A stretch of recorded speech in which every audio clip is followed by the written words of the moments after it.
జగిత్యాల జిల్లా ఇబ్రహీంపట్నం మండలం ఎర్దండి గ్రామంలో విషాదం చోటు చేసుకుంది. ప్రేమించి పెళ్లి చేసుకున్న భార్య గంగోత్రి ఆత్మహత్య చేసుకుని మృతి చెందడంతో మనస్తాపానికి గురైన భర్త అల్లేపు సంతోష్ బలవన్మరణానికి పాల్పడ్డాడు. దసరా పండుగ నాడు తనింట్లో నాన్ వెజ్ తినకుండా పుట్టింట్లో ఎందుకు తింటున్నావని భార్య గంగోత్రిని సంతోష్ ప్రశ్నించాడు. దీంతో మనస్తాపానికి గురైన గంగోత్రి అదే రోజు రాత్రి ఆత్మహత్య చేసుకుంది. భార్య చనిపోవడంతో మానసికంగా కృంగిపోయిన సంతోష్ని కుటుంబ సభ్యులు ఆదిలాబాద్లో నివాసం ఉంటున్న తన సోదరు వద్దకు పంపించారు. కాగా తన భార్య లేదన్న విషయాన్ని జీర్ణించుకోలేక సంతోష్ నిన్న ఆత్మహత్య చేసుకున్నాడు. ఇదిలా ఉండగా గత 4 నెలల కిందట మృతుడు సంతోష్ తల్లి కూడా ఆత్మహత్య చేసుకుంది. 4 నెలల్లో ఒకే ఇంట్లో 3 ఆత్మహత్యకు పాల్పడడంతో ఎర్దండి గ్రామంలో విషాద ఛాయలు అలుముకున్నాయి.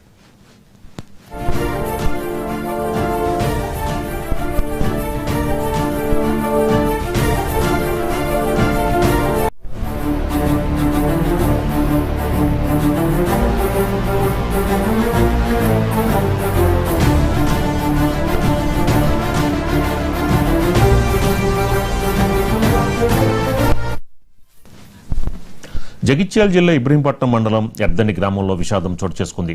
ప్రేమించి పెళ్లి చేసుకున్న భార్య గంగోత్రి ఆత్మహత్య చేసుకుని మృతి చెందడంతో మనస్తాపానికి గురైన భర్త సంతోష్ బలవన్మరణానికి పాల్పడ్డాడు. ఇక ఇదే అంశానికి సంబంధించి మనకు మరింత సమాచారం మా కరెస్పాండెంట్ రామకృష్ణ అందిస్తారు. రామకృష్ణ, ఏంటి ఒకే కుటుంబంలో 3 ఆత్మహత్యలు?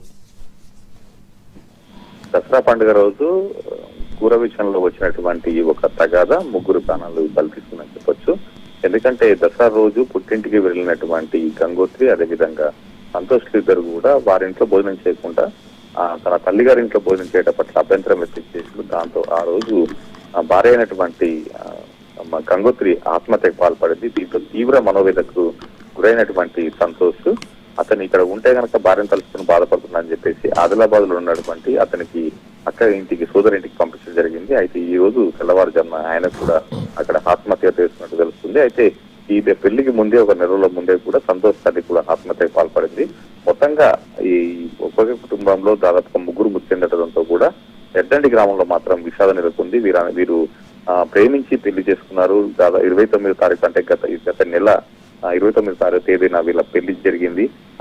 నెల గడవక ముందే ఒకే ఇంట్లో ఈ 2 ప్రాణాలు బలిగొనడం పట్ల కూడా వీళ్ళు అక్కడ బంధువులు కావచ్చు, కుటుంబ సభ్యులు కావచ్చు, గ్రామస్తులు కావచ్చు ఆవేదన వ్యక్తం చేసినటువంటి పరిస్థితి నెలకొంది. ప్రేమించి పెళ్లి చేసుకున్నటువంటి వీళ్ళు ప్రేమ వివాహం అదేవిధంగా పెద్దలను ఒప్పించి కూడా పెళ్లి చేసుకోవడం జరిగింది.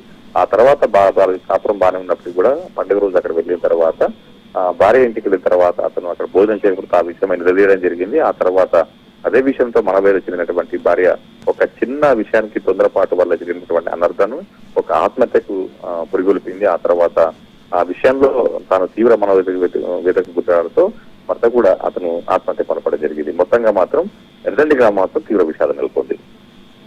Right, thank you Ramakrishna.